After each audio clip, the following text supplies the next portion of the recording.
Hello साथियों, नमस्कार। आपने देखना शुरू कर दिया आपका अपना YouTube channel DS Mishra official और आपके अपने चैनल पर एक नए वीडियो सेशन में आपका पुनः हार्दिक स्वागत है। और अभी का जो वीडियो सेशन है वह संबंधित होगा प्रधान शिक्षक भर्ती परीक्षा की तैयारी के लिए। और जैसा कि मेरे द्वारा प्रधान शिक्षक भर्ती परीक्षा में जो 75 अंक के प्रश्न जो आने हैं वह डीएलएड से आने हैं। और इस डीएलएड के महत्वपूर्ण सेक्शन की तैयारी के लिए मेरे द्वारा जो डीएलएड के यूनिट वाइज वीडियो सीरीज लाए जा रहे हैं, उसी कड़ी में आज जो होगा वह यूनिट 6 का पार्ट 2 होगा और प्रैक्टिस सेट नंबर 20 होगा। इसके पूर्व में भी हम लोगों ने 19 प्रैक्टिस सेट के माध्यम से इकाई 1 से लेकर के 5 तक और 6 का भी पार्ट 1 और बाकी 5 यूनिटों के जितने भी पार्ट में वीवीआई प्रश्न हो सकते थे उनको लेकर के मैं आया था। और जो उसके साथ ही साथ जो भी प्रैक्टिस सेट लाए जा रहे हैं वह सभी शॉर्ट व्याख्या सहित लाए गए हैं। और व्याख्या ऐसी कि जो भी प्रश्न आप पढ़ रहे हैं उससे जुड़े हुए कोई भी प्रश्न परीक्षा में आए तो वह आपके छूटे नहीं। यानी जिन प्रश्नों को मैं लेकर के आ रहा हूं उनसे जुड़े हुए बाकी सभी प्रश्न या उसी प्रश्न को घुमा फिरा कर अगर आयोग द्वारा प्रश्न दिए जाते हैं उन सबको आप निश्चित रूप से बना पाएंगे और आपका कॉन्सेप्ट क्लियर होते चल रहा है, जिससे किसी प्रकार की दिक्कत आपको परीक्षा में नहीं आएगी। और इसके पहले हम लोगों ने यूनिट 6 के पार्ट 1 को देख लिया है। तो यूनिट 6 में जो हम लोगों को मुख्यतः 3 टॉपिक को पढ़ने हैं, जिसमें जिला स्तरीय जो शैक्षिक संस्थाएं हैं जैसे संकुल, सीआरसी हो गए, बीआरसी, डाएट, बाएट, पीटीईसी, इन सब के बारे में। दूसरा टॉपिक जो राज्य स्तरीय शैक्षिक संस्थाएं हैं जैसे एससीईआरटी हो गया, बीईपीसी हो गया, बीएसईबी हो गया, या जो है संस्कृत बोर्ड, उर्दू बोर्ड, या जो है बीबीओएसी जो होता है, बीबोस, उन सब के बारे में पढ़ना है। और तीसरे टॉपिक के अंतर्गत राष्ट्रीय स्तर की शैक्षिक संस्थाएं जैसे एनसीईआरटी, एनसीटीई या फिर सीबीएसई इत्यादि के बारे में हम लोगों को पढ़ने हैं। तो हम लोगों ने पार्ट 1 में जिला स्तरीय शैक्षिक संस्थाओं और कुछ राज्य स्तरीय को देख लिया था। आज उससे आगे के प्रश्नों को हम लोग देखने वाले हैं। तो यदि आपने अभी तक पिछले 19 प्रैक्टिस सेट को नहीं देखा है तो निश्चित रूप से चैनल के प्लेलिस्ट में जाएं और उन सभी वीडियो को आप देखें। विश्वास दिलाता हूं कि परीक्षा कक्ष में जब आप बैठेंगे तो आपको हर वीडियो के हर प्रश्न आपको परीक्षा के दृष्टिकोण से बेनिफिशियल साबित होंगे। तो वीडियो में बिना देरी किए हुए हम लोग शुरू करते हैं। इकाई 6 के पार्ट 1 में हम लोगों ने 27 प्रश्नों को देख लिया था, जिसके अंतर्गत मैंने बताया कि जिला स्तरीय शैक्षिक संस्थाओं यानी जो जिला स्तर पर जिले में सीआरसी, बीआरसी, डाएट, पीटीईसी इत्यादि हैं उनके प्रश्नों को हम लोगों ने देख लिया था। और राज्य स्तरीय में भी एससीईआरटी और बीईपीसी के प्रश्नों को देख लिया था। आगे जो राज्य स्तरीय हैं उनको देखेंगे और कुछ राष्ट्रीय स्तर के भी जो शैक्षिक संस्थाएं हैं उनको देखने का काम करेंगे। और एक और पार्ट में बाकी बचे हुए राष्ट्रीय स्तर के शैक्षिक संस्थाओं के बारे में हम लोग पढ़ेंगे और इस इकाई को पूर्ण करेंगे। तो जो पहला प्रश्न है आज के इस 20 नंबर प्रैक्टिस सेट का, जो इकाई 6 का पार्ट 2 है, उसका पहला प्रश्न यह है कि बिहार शिक्षा परियोजना परिषद के प्रमुख उद्देश्य क्या हैं। तो पिछले पार्ट में हम लोगों ने पढ़ लिया था कि बिहार शिक्षा परियोजना जो है, जिसको बीईपीसी के नाम से हम लोग जानते हैं, और यह जो है राज्य में एलिमेंट्री एजुकेशन जो होता है यानी प्रारंभिक शिक्षा में सार्वभौमिकता प्राप्त करने के लिए यह संस्था काम करती है।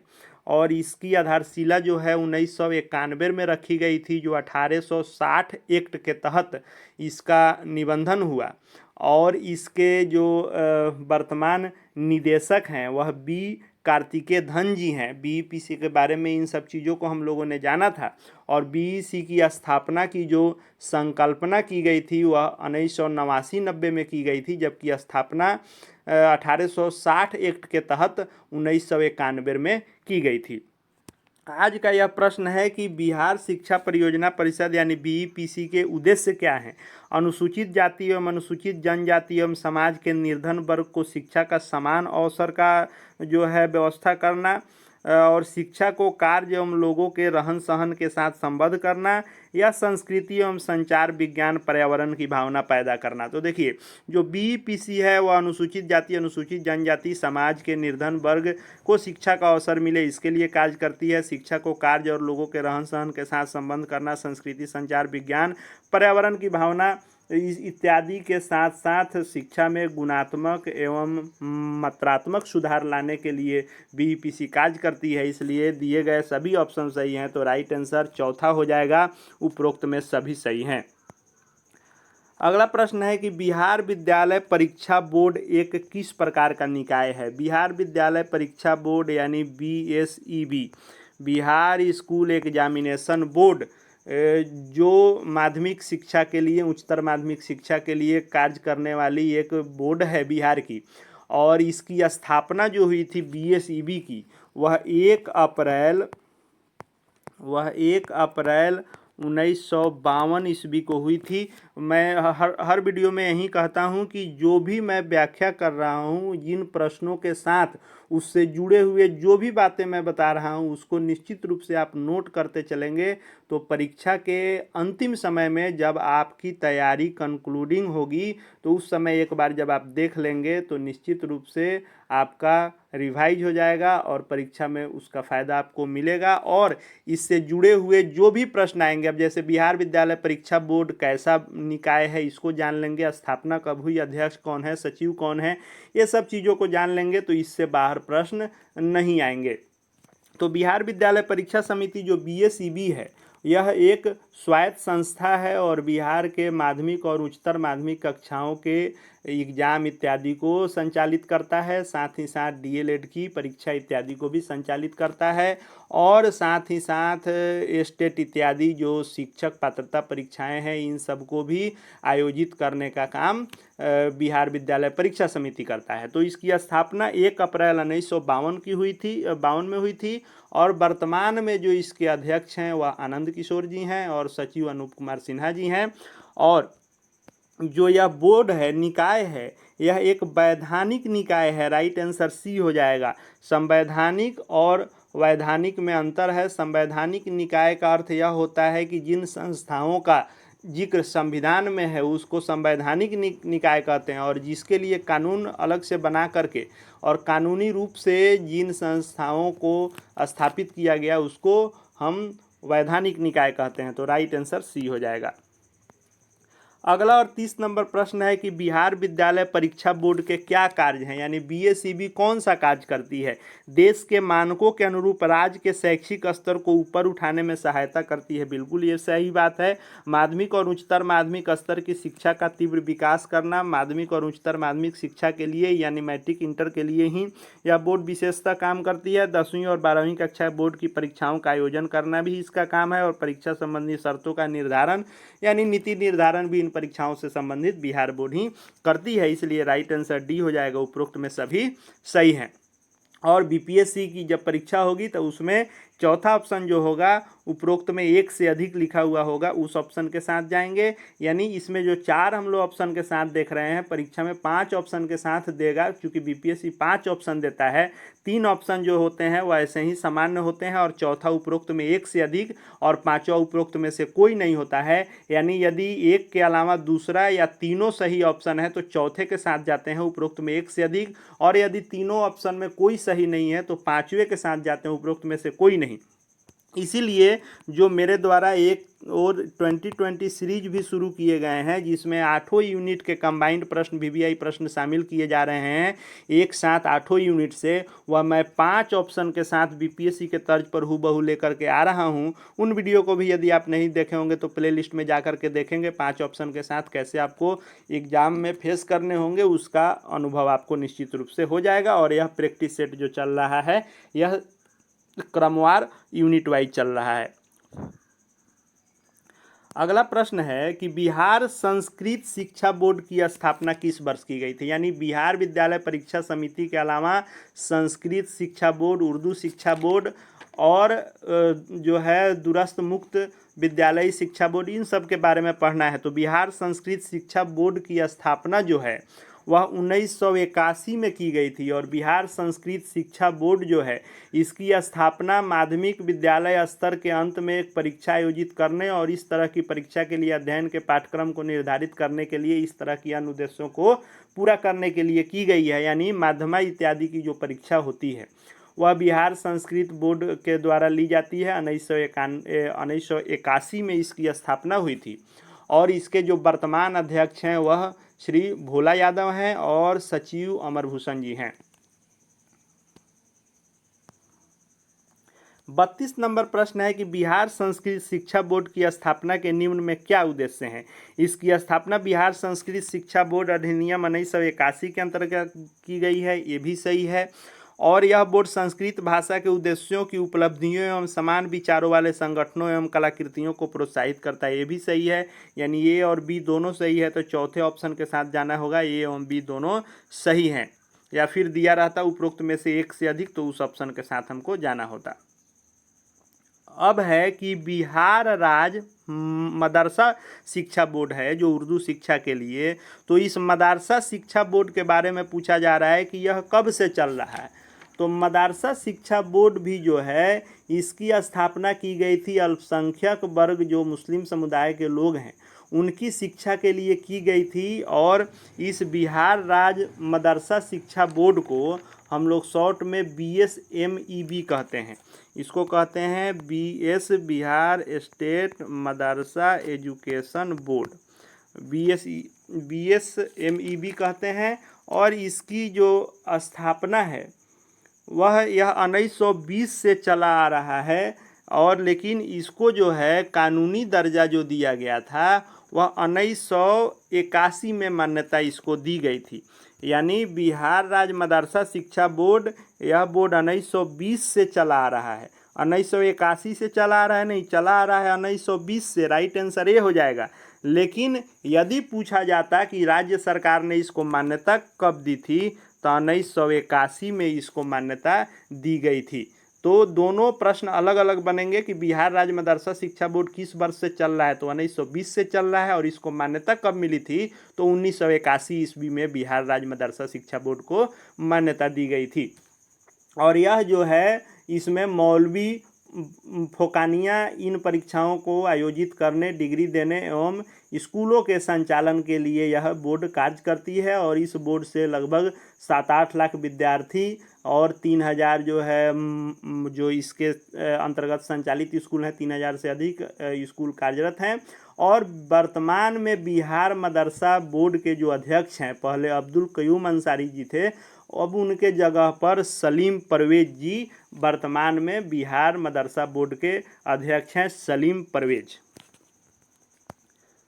34 नंबर प्रश्न है कि शिक्षा के अधिकार कानून किस वर्ष स्थापित किया गया। तो आप जान रहे हैं कि शिक्षा के अधिकार कानून यानी RTE जो है 2009 में यह कानून आया और यह लागू जो हुआ यह 2010 से पूरे भारत में लागू हुआ। तो पूछा जाएगा कानून किस वर्ष स्थापित किया गया, तो 2009 में। यह पूछ देगा कब किया गया, तो 4 अगस्त 2009 को। और पूछा जाएगा कि शिक्षा का अधिकार कानून RTE लागू कब हुआ पूरे देश में, तो 1 अप्रैल 2010 से। तो दोनों को याद रखेंगे कि 4 अगस्त 2009 को कानून पारित हुआ और 1 अप्रैल 2010 से इसको लागू किया गया। तो 34 नंबर का जो राइट आंसर होगा या सी हो जाएगा 2009। 35 नंबर प्रश्न है कि बिहार राज्य मदरसा शिक्षा बोर्ड के बारे में क्या सही नहीं है। गलत उत्तर को ढूंढना है। तो 1981 में एक अधिनियम के द्वारा औपचारिक रूप से बिहार राज्य मदरसा शिक्षा बोर्ड के रूप में राज्य द्वारा मान्यता दी गई। ये तो सही बात है कि 1920 से मदरसा बोर्ड चल रहा था, लेकिन 1981 में इसको राज्य सरकार के द्वारा मान्यता दिया गया, यह सही बात है। इसका उद्देश्य बिहार राज्य में चल रहे मदरसों को सुव्यवस्थित रूप से संचालित करना है, ये भी सही है। और शिक्षा के अधिकार कानून 2009 के तहत मदरसों के बच्चों को भी स्कूल के बच्चों की तरह पोशाक, साइकिल, मिड डे मील जैसी योजनाओं का लाभ मिल रहा है, ये भी सही है। कुरान, हदीस जैसी धार्मिक पुस्तकों को भी मदरसों के पाठ्यक्रम में स्थान नहीं दिया गया है, यह गलत बात है, क्योंकि मदरसा के पाठ्यक्रमों में कुरान हदीस जैसे धार्मिक पुस्तकों को भी स्थान दिया गया है, उनके बारे में भी पढ़ा जाता है। इसलिए राइट आंसर सी हो जाएगा, क्योंकि पूछ रहा है जो सही नहीं है उसको बताना है, तो यह सही नहीं है, इसलिए राइट आंसर सी हो जाएगा। 36 नंबर प्रश्न हम लोग देख लेते हैं। 36 नंबर प्रश्न है कि बिहार मुक्त विद्यालय शिक्षा एवं बोर्ड परीक्षा बोर्ड एक स्वायत्त संस्था है जिसकी स्थापना किस वर्ष की गई थी। तो देखिए, जो बिहार मुक्त विद्यालय शिक्षा एवं परीक्षा बोर्ड है, जिसको हम लोग बी बोस के नाम से जानते हैं, बी बोस, शॉर्ट में भी परीक्षा में दे सकता है, इसलिए इसको भी जानना जरूरी है, या फुल फॉर्म भी पूछ सकता है। तो बी बोस यानी Bihar board of open schooling and examination. देखिए, जो बिहार के 3-4 बोर्ड हैं, इसके फुल फॉर्म आपको याद रखने होंगे। बिहार विद्यालय परीक्षा समिति का शॉर्ट फॉर्म BSEB होता है। BSEB का फुल फॉर्म पूछे तो Bihar school examination board. Bihar Sanskrit शिक्षा बोर्ड, जिसको BSSB कहते हैं, बिहार संस्कृत शिक्षा बोर्ड इसको कहते हैं, यानी BSSB का फुल फॉर्म बिहार संस्कृत शिक्षा बोर्ड होगा। और जो बिहार राज्य मदरसा शिक्षा बोर्ड है उसको BSMEB कहते हैं, यानी BSMEB का फुल फॉर्म पूछेगा तो बिहार स्टेट मदरसा एजुकेशन बोर्ड है।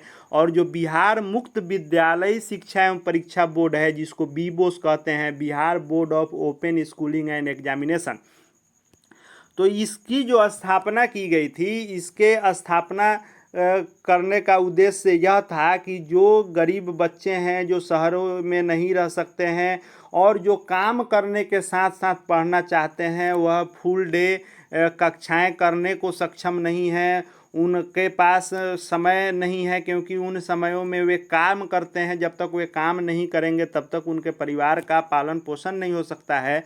तो वैसे बच्चे जो दिन में काम करते हैं और काम करने के साथ साथ वे पढ़ना चाहते हैं, उनके लिए ओपन स्कूल की स्थापना यह की गई, जिसमें कम फी में कोर्स मटेरियल इत्यादि स्टडी मटेरियल घर बैठे प्रदान किया जाए, और जिस वक्त भी सुबह शाम रात जिस वक्त भी समय मिले उस समय में तैयारी करके और वे भी शिक्षा को पा सकते हैं। इसके उद्देश्य से BBOS Bihar board of open schooling examination की स्थापना की गई थी।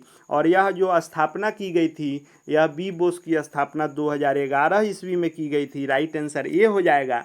और BBOS के CEO पहले दिनेश सिंह बिष्ट थे, लेकिन वर्तमान में श्री ओम प्रकाश यादव BBOS के CEO हैं। 37 नंबर प्रश्न है कि बिहार मुक्त विद्यालय शिक्षा एवं परीक्षा बोर्ड के प्रमुख कार्य को इंगित कीजिए। तो बिहार जो ओपन स्कूलिंग बोर्ड है उसके कौन कौन से कार्य हैं। तो बोर्ड के द्वारा बिहार में शिक्षा से वंचित रह गए बच्चों, पिछड़े क्षेत्रों में शिक्षा को पहुंचाना, ये भी काम है। इसे ओपन एंड डिस्टेंस लर्निंग के लिए स्थापित किया गया था। यह खुला एवं जो है दूरस्थ शिक्षा के लिए स्थापित होता है। दोनों सही हैं, तो राइट आंसर डी हो जाएगा। एवं बी दोनों सही हैं। 38 नंबर प्रश्न को हम लोग देख लेते हैं। अब देखिए, हम लोगों ने जिला स्तरीय संस्थाओं के बारे में जाना, और निश्चित रूप से पार्ट 1 का भी जाके आप 6ठी इकाई का वीडियो देख लेंगे। यह पार्ट 2 चल रहा है, एक पार्ट और आएगा। यानी 3 जो हम लोगों को टॉपिक पढ़ने हैं, जिला स्तरीय, राज्य स्तरीय और राष्ट्रीय स्तर, इन तीनों के प्रश्नों के साथ जितनी बातें मैं बता दे रहा हूँ उसको यदि आप नोट कर लेंगे, याद कर लेंगे, और उन सभी बातों को जो इन 3 पार्ट में बताए गए मेरे द्वारा प्रश्नों के साथ व्याख्या है, इनको आप यदि कंठस्थ कर लेते हैं तो आपको विश्वास दिलाता हूं कि 6ठे इकाई से एक भी प्रश्न आपको परीक्षा में नहीं छूटेंगे।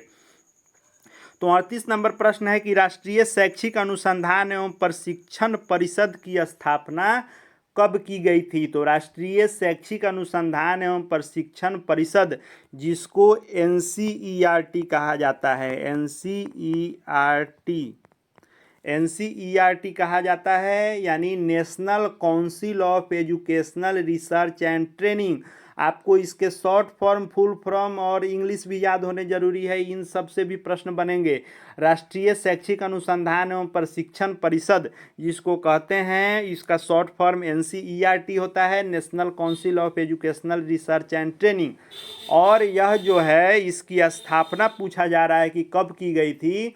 तो इसकी स्थापना 1 सितंबर 1961 ईस्वी में की गई थी और दूसरी पंचवर्षीय योजना के दौरान 1 सितंबर 1961 में जो एनसीईआरटी की स्थापना की गई थी एक स्वतंत्र एवं स्वायत्तशासी संस्था के रूप में की गई थी और यह शिक्षा के क्षेत्र में एक केंद्रीय एजेंसी के रूप में कार्य करती है जिसका मुख्यालय दिल्ली में है और इसके 4 क्षेत्रीय महाविद्यालय इत्यादि हैं। उसके बारे में भी हम लोग 5 जो क्षेत्रीय महाविद्यालय हैं उसके बारे में भी हम लोग आगे पढ़ेंगे और साथ ही साथ जो इसके संगठक इकाई है उसको भी पढ़ेंगे, कितने इसमें सदस्य होते हैं उन सब के बारे में हम लोग पढ़ेंगे, क्योंकि एक और पार्ट जो आएगा वह सिर्फ राष्ट्रीय स्तर के शैक्षिक संस्थाओं के बारे में ही होने वाला है।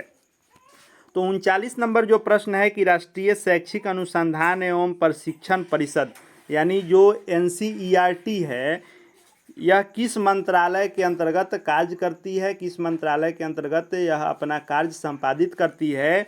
तो जो मानव संसाधन विकास मंत्रालय है जो अब शिक्षा मंत्रालय के भी नाम से जाना जाता है, तो शिक्षा मंत्रालय जो होता है उसके अंतर्गत राष्ट्रीय शैक्षिक अनुसंधान एवं प्रशिक्षण परिषद जिसको एनसीईआरटी कहते हैं वह कार्य करती है। अब हम लोग जान गए कि एनसीईआरटी की स्थापना द्वितीय पंचवर्षीय योजना 1 सितंबर 1961 में हुई थी और यह मानव संसाधन विकास मंत्रालय शिक्षा मंत्रालय के अधीन कार्य करता है और इसके जो वर्तमान निदेशक हैं डायरेक्टर हैं पहले ऋषिकेश सेनापति थे। अधिकांश जगह आपको यहीं अभी रटवाया जा रहा है कि ऋषिकेश सेनापति, लेकिन नहीं, वर्तमान में ऋषिकेश सेनापति का स्थान जो है दिनेश प्रसाद सकलानी ने ले लिया है। दिनेश प्रसाद सकलानी इसके वर्तमान में निदेशक हो चुके हैं, दिनेश प्रसाद सकलानी। 40 नंबर प्रश्न है कि राष्ट्रीय शैक्षिक अनुसंधान एवं प्रशिक्षण परिषद ने कुल कितने क्षेत्रीय कार्यालय स्थापित किए हैं। तो राष्ट्रीय स्तर के जो राष्ट्रीय शैक्षिक अनुसंधान एवं प्रशिक्षण परिषद हैं इसके द्वारा कुल जो स्थापित किया गया है क्षेत्रीय कार्यालय वह 17 स्थापित किया गया है। राइट आंसर इसका डी होगा। और यह जो 17 स्थापित किए गए कार्यालय हैं जो क्षेत्रीय कार्यालय के रूप में कार्य करते हैं उनके बारे में भी हम लोग जान लेंगे कि वह जो क्षेत्रीय कार्यालय हैं वह कहाँ कहाँ हैं, इसको हम लोग जान लेंगे। तो अहमदाबाद, बंगलौर, भुवनेश्वर, चंडीगढ़, हैदराबाद, चेन्नई, पुणे, शिमला और तिरुवनंतपुरम, इलाहाबाद, भोपाल, कोलकाता, गुवाहाटी, जयपुर, पटना, शिलोंग और श्रीनगर में यह 17 क्षेत्रीय कार्यालय स्थापित किए गए हैं। अब प्रश्न ये भी बनेगा कि निम्न में से किस स्थान पर राष्ट्रीय शैक्षिक अनुसंधान एवं प्रशिक्षण परिषद का क्षेत्रीय कार्यालय स्थित नहीं है। तो यह आपको ऑप्शन के अनुसार देखना होगा, जरूरी नहीं है कि ऑप्शन यहीं दिए जाएंगे, ऑप्शन बदले भी जा सकते हैं। तो देहरादून में क्षेत्रीय कार्यालय स्थापित नहीं है। जो 17 क्षेत्रीय कार्यालय हैं और 3 संगठक इकाई हैं इसके, तो 3 संगठक जो इकाई हैं जिसमें राष्ट्रीय शिक्षा संस्था, केंद्रीय शैक्षिक टेक्नोलॉजी जो है इंस्टीट्यूट और क्षेत्रीय शिक्षा महाविद्यालय, ये 3 इसके संगठक इकाई हैं और 17 इसके क्षेत्रीय कार्यालय हैं लेकिन देहरादून में नहीं है। दिए गए ऑप्शन में शिमला में है, इलाहाबाद में है, गुवाहाटी में है, लेकिन देहरादून में नहीं है। राइट आंसर ये हो जाएगा।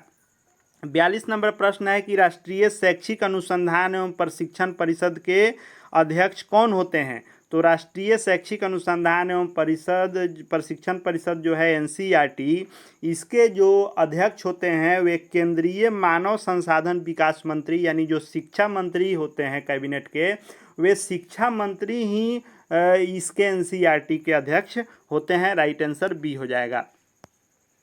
राष्ट्रीय शैक्षिक एवं अनुसंधान एवं प्रशिक्षण परिषद में भारतीय सरकार द्वारा कितने सदस्यों को नामित किया जाता है। तो एनसीईआरटी जो है यह 12 सदस्यीय समिति के साथ काम करता है जिसमें 6 जो सदस्य होते हैं वे भारत के केंद्रीय सरकार द्वारा नामित किए जाते हैं। 44 नंबर प्रश्न है कि राष्ट्रीय शैक्षिक अनुसंधान एवं प्रशिक्षण परिषद यानी एनसीईआरटी का वित्त पोषण किसके द्वारा किया जाता है?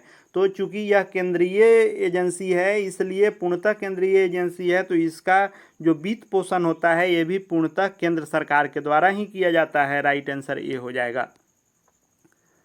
45 नंबर प्रश्न हम लोग देख लेते हैं कि राष्ट्रीय शैक्षिक अनुसंधान एवं प्रशिक्षण परिषद की कार्यकारिणी समिति के उपाध्यक्ष कौन होते हैं? तो देखिए, जो केंद्रीय के मंत्री होते हैं, मानव संसाधन विकास मंत्री यानी जो शिक्षा मंत्री कैबिनेट के होते हैं, वे इसके अध्यक्ष होते हैं। लेकिन जो केंद्रीय मानव संसाधन मंत्री यानी मानव संसाधन विकास मंत्री, जो शिक्षा मंत्री राज्य मंत्री होते हैं, वे इसके उपाध्यक्ष होते हैं। तो आज के इस 20 नंबर प्रैक्टिस सेट को हम लोग देख रहे हैं और 20 नंबर प्रैक्टिस सेट जो है यह इकाई 6 को हम लोग पढ़ रहे हैं और इकाई 6 का यह जो पार्ट है यह दूसरा पार्ट है और 3 पार्ट में इसको मैं समाप्त करने का कोशिश करूंगा। पहले पार्ट में जिला स्तरीय हमने लाया था और कुछ राज्य स्तरीय, दूसरे पार्ट में इसमें हमने राज्य स्तरीय शैक्षिक संस्थाओं के बारे में पढ़ा और कुछ हिस्सा जो है राष्ट्रीय स्तर के पढ़ा। जो इसका तीसरा पार्ट मैं लाऊंगा, इस तीसरे पार्ट में जो राष्ट्रीय स्तर के यानी एनसीईआरटी के ही अभी बहुत सारे प्रश्न और बच गए हैं, एनसीईआरटी को मैं लाऊंगा, एनसीटीई को और सीबीएसई और एनआईईपीए, इन सभी के बारे में लगभग जो 4 संस्थाएं शैक्षिक रूप से मुख्यतः संस्थाएं कार्य करती हैं राष्ट्रीय स्तर पर, वह चाहे एनआईईपीए हो, सीबीएसई हो, एनसीईआरटी हो, एनसीटीई हो, इनसे जुड़े हुए प्रश्न अगले तीसरे पार्ट में मैं लेकर के आऊँगा। तो यह जो 20 नंबर प्रैक्टिस सेट है, इसके प्रश्नों को फिलहाल हम लोग यहीं विराम देंगे। मिलेंगे यूनिट 6 के ही तीसरे पार्ट में और तीसरे पार्ट में राष्ट्रीय स्तर के शैक्षिक संस्थाओं के बारे में हम लोग पढ़ेंगे। इसके पूर्व में जो 19 प्रैक्टिस सेट मेरे द्वारा लाए गए हैं, उनको यदि आप अब तक नहीं देख पाए हैं तो प्लेलिस्ट में जाकर निश्चित रूप से आप देखें। बड़े बड़े नेम फेम और बड़े व्यू के पीछे नहीं जाएं।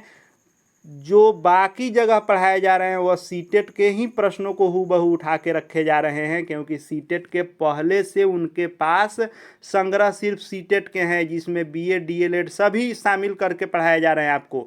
लेकिन जो आपका प्रधान शिक्षक का सिलेबस है वह पूर्णतः सिर्फ डीएलएड है और डीएलएड में भी आपको किन किन किताबों को पढ़ना है, किन किन टॉपिक को पढ़ना है, उस टॉपिक के अनुसार हूबहू पॉइंट टू पॉइंट सिलेबस के अनुसार मैं सीरियली इसको ला रहा हूँ यूनिट वाइज। निश्चित रूप से आप पढ़ के जाएंगे। आपको देखने में यह लग रहा होगा कि छोटा चैनल है, कम व्यू वाले इसके वीडियो हैं, लेकिन जब आप परीक्षा कक्ष में बैठेंगे तो विश्वास दिलाता हूँ कि आपको जितना फ़ायदा मेरे वीडियो से होगा, बाकी आप बाद में फैसला लेंगे। आगे भी यह वीडियो सीरीज जारी रहेगा और 2020 सीरीज भी जारी रहेगा। सभी को देखते रहें और अपनी तैयारी को जारी रखें। और यदि चैनल से अब तक नहीं जुड़ पाए हैं तो चैनल को सब्सक्राइब करके बेल आइकन को प्रेस कर लेंगे, ताकि आगे भी जो प्रधान शिक्षक से जुड़े हुए वीडियो सीरीज आएँ या फिर प्रधान शिक्षक प्रधानाध्यापक से जुड़ी हर एक छोटी बड़ी लेटेस्ट अपडेट आए, उसकी सूचना आपको मिलती रहे। फिलहाल इस वीडियो को देखने के लिए आपका बहुत बहुत धन्यवाद।